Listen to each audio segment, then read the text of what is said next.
कर लेंगे ना, बाद में तय कर लेंगे। बेटा करना है जरूर, हम पूरे अच्छा, गुजरात लड़ना भी है। पूरे गुजरात में करेंगे या सिर्फ भरूच के अंदर? नहीं, पूरे गुजरात में। विधानसभा चुनाव के लिए भी ये प्रिपरेशन मानी जाए? हाँ बिल्कुल, वो सब सीटों पे लड़ेंगे विधानसभा चुनाव या फिर सिलेक्टेड वो सीटों पे? देखते हैं कहाँ कहाँ लड़ना है। जर्नी साहब, आपसे सवाल था कि गुजरात में पहली बार आए हो, तो क्या रणनीति होगी और कितना आशावादी हो कि AIMIM और BTP जो मिलके है क्या रिजल्ट देगी? देखिए, पिछले कई सालों से गुजरात की जनता और विशेषकर गुजरात के युवक ये लगातार आए दिन हैदराबाद जाते थे और अवैसी साहब से यही ख्वाहिश जाहिर करते थे कि हमने भी MIM पार्टी ने भी गुजरात में आना चाहिए। अब ये समझते हैं हम आज कि एक सुनहरा दिन इस वजह से मान रहे हैं कि वो ख्वाहिश आज गुजरात की आवाम की पूरी हो रही है। और हमें खुशी इस बात की है कि हम जिसके साथ यहाँ पर आ रहे हैं उनके बारे में जितना हमने पता किया, ऐसा नहीं है कि कोई पार्टी अवैसी साहब के पास आई और उन्होंने कहा कि गठबंधन। हमारे लिए बड़े फख्र की बात है कि छोटू भाई वसावा साहब जिन्होंने अपनी पूरी जिंदगी एक मिशन के तहत लगाई है, उनके साथ हमें आज जोड़ने का मौका मिल रहा है। तो ये हमारे लिए बहुत खुशनसीबी की बात है कि गुजरात के अंदर हम कदम रख रहे हैं तो एक ऐसे शख्स के साथ, एक ऐसी पार्टी के साथ जिन्होंने राजनीति कम की है, सेवा ज्यादा की है। और यही काम असदुद्दीन अवैसी साहब हैदराबाद के अंदर आप देखेंगे उनका काम जो है। और हमने ये नोट किया है कि जिस दिन से ये घोषणा की गई थी छोटू भाई वसावा साहब की तरफ से, असदुद्दीन अवैसी साहब ने जब ट्वीट किया था कि हम गुजरात में आ रहे हैं, तो जो उत्साह लोगों के अंदर हमको देखने को मिल रहा है, जो रिस्पांस लोगों के अंदर देखने को मिल रहा है। मैं तो कई सारे राज्यों के अंदर जाता हूँ, मैं आज ये समझ सकता हूँ कि मुझे ऐसा लगता था कि महाराष्ट्र में बहुत ज्यादा उत्साह है, फिर बिहार गए तो ऐसा लगता था बिहार। लेकिन आप गुजरात में अवैसी साहब नहीं आए हैं, अभी तक नहीं पहुंचे हैं, उसके बावजूद जो उत्साह है, तो यकीनन लोगों की एक ख्वाहिश थी कि एक ऑल्टरनेट के तौर के ऊपर कोई ना कोई यहाँ पर आए। हम ये समझते हैं कि आज तक जो गेम होता है, ये कुर्सी होती है और कुर्सी के अतराफ में है तो खेलना पड़ता है, म्यूजिक दबाई जाती है, जो कुर्सी के ऊपर बैठा हो वो सत्ता में। तो सिर्फ दो ही खिलाड़ी खेल रहे थे, कभी कांग्रेस वाले जाके बैठ जाते थे, कभी भाजपा वाले जाके बैठ जाते थे। और कई लोगों की ये मजबूरी थी कि हम इनको नहीं देते हैं तो चलो इनको दे डाले करके, इनके पास कोई ऑल्टरनेट नहीं था। तो अब हम समझते हैं कि AIMIM और BTP एक साथ में मिलकर आएंगे तो एक बहुत ताकतवर एक हमारा अलायंस रहेगा और अच्छे इश्यूज के ऊपर तो हम आगे के जितने भी चुनाव रहेंगे उस ताल्लुक से हम लोग आगे बढ़ेंगे। जिस तरह से आपने चुनाव लड़ने की तो बात कर चुके हैं गठबंधन के साथ, लेकिन कांग्रेस कह रही है कि ये तो बीजेपी की बी टीम है और दोनों मिलके उनको ही नुकसान पहुंचाएंगे चुनाव में। देखिए, कम से कम मेरे हिसाब से ये मैं पिछले एक साल के अंदर 2000 मरतबा इसका जवाब दे चुका होगा उसमें। ये अभी एक साहब ने ये कहा है कि इससे नुकसान किसको होगा करके। हमने 70 सालों तक आज़ादी के 70 सालों तक हमने है तो अपने फायदे के बारे में कभी सोचा नहीं है। लेकिन अब सुन ले कोई भी राजनीतिक पार्टी जो है, अब हम हमारे फायदे के बारे में बात करने के लिए आए हैं।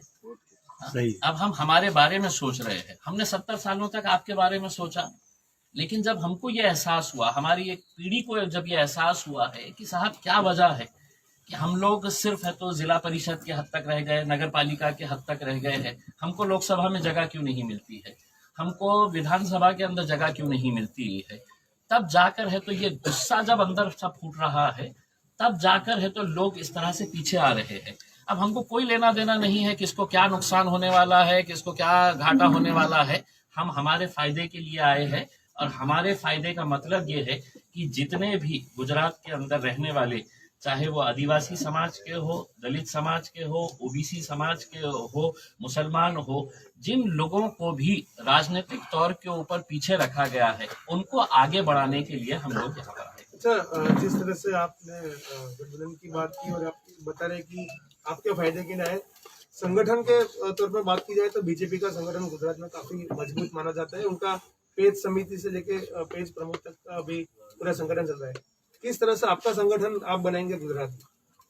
हमारे पास ये सही बात है कि अब हम गुजरात में जो आए हैं, हमारी पार्टी की ये जिम्मेदारी रहेगी कि हम यहाँ पर संगठन को बहुत अच्छे लेवल के ऊपर बनाए, अच्छे लोगों को हम जोड़े।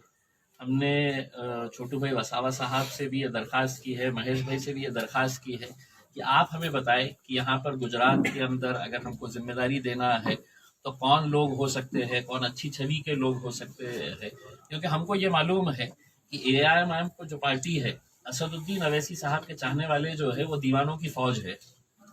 ये बिल्कुल जोश से काम करने वाले लोग हैं, लेकिन हम उनके साथ साथ हम चाहते हैं कि अगर वो जोश और महेश भाई और छोटू भाई का होश, जोश और होश का अगर कॉम्बिनेशन अगर हो जाए तो यकीनन हम एक बहुत बड़ा एक तहलका मचा सकते हैं। कांग्रेस में से कोई अगर नाराज होता है, उनको अगर चुनाव में टिकट नहीं मिलता है और आपकी पार्टी में आना चाहेगा तो वेलकम करोगे उनको?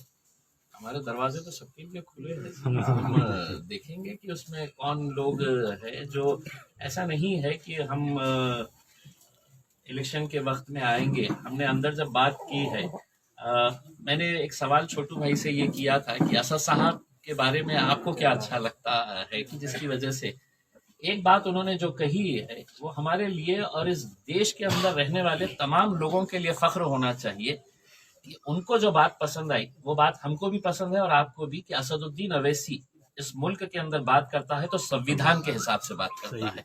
और ये बात है जो आज अलग अलग राजनीतिक पार्टियां हम साथ में मिलकर आ रहे हैं, क्योंकि छोटू भाई का भी लक्ष्य जो है वो यही है कि संविधान के हिसाब से देश चलना चाहिए, किसी की हुक्मशाही के हिसाब से देश नहीं चलना चाहिए उसमें। और असद अवैसी साहब पार्लियामेंट के अंदर आप देखते होंगे, अगर वो जिक्र करते हैं तो सिर्फ संविधान का जिक्र करते हैं। ओवैसी जी का बात, आपके अलावा और ओवैसी जी का बात है गुजरात। सर EVM के बारे में आपका क्या कहना है? पूछिए साहब, यहीं से शुरू हुआ है ये सब हमसे क्या आपको सवाल है? अच्छा, ओवैसी जी का बात है गुजरात। देखिए, हमने छोटू भाई साहब और महेश भाई से हमने दरखास्त की है कि हम न्योता लेकर आए हैं उन्हें कि आप आइए, पहले हैदराबाद आइए, हैदराबाद में देखिएगा कि किस तरह का काम MIM पार्टी के तरफ से किया जाता है। हम तो गुजरात के पत्रकारों से भी अनुरोध करना चाहेंगे कि आप लोग भी कभी हैदराबाद आइए और देखिए कि हमने एक चुनौती दिए थे। मैंने महाराष्ट्र से, मैं आता हूँ, वारिस पठान हमारे सहयोगी हैं, महाराष्ट्र से आते हैं।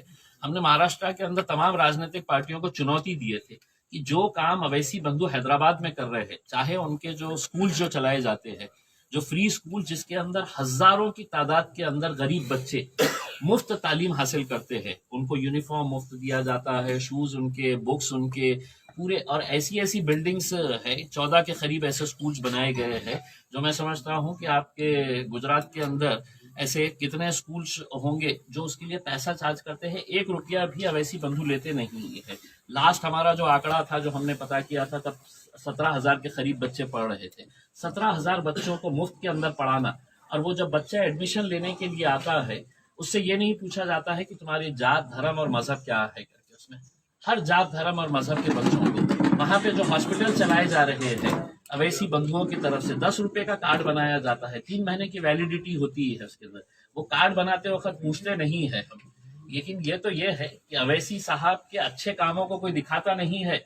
2 घंटे का उनका भाषण होता है तो 2 मिनट के अंदर असद ओवैसी साहब ने क्या कुछ गलत बोला है उसके अंदर कुछ बवाल किया जा सकता है क्या करके।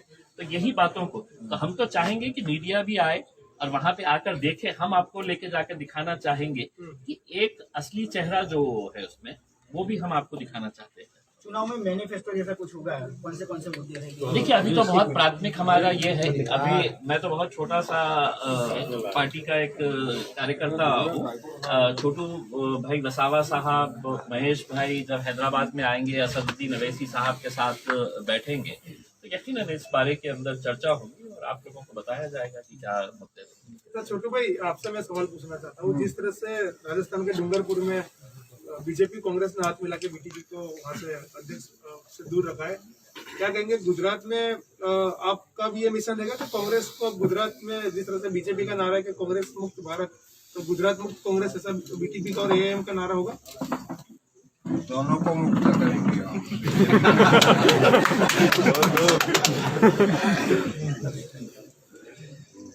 चलिए, मान लीजिए सर के हमको क्या फायदा, बीजेपी चलेगी, देश में क्या फायदा?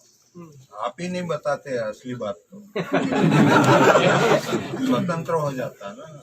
चलिए, मान लीजिए कि स्थानीय चुनाव है अभी, तो समझो कि जिला परिषद, जिला पंचायत या नगर पालिका कॉर्पोरेशन के चुनाव जीत जाती है और प्रमुख पद पे आ भी जाती है, तो क्या प्रायोरिटी रहेगी सर जिले को लेकर बाकी फिलहाल हम बात करें तो? अभी तक जो लोग मर रहे हैं इसकी राज में, उसको मुक्त करेंगे और क्या। चल रहे हैं। Thank you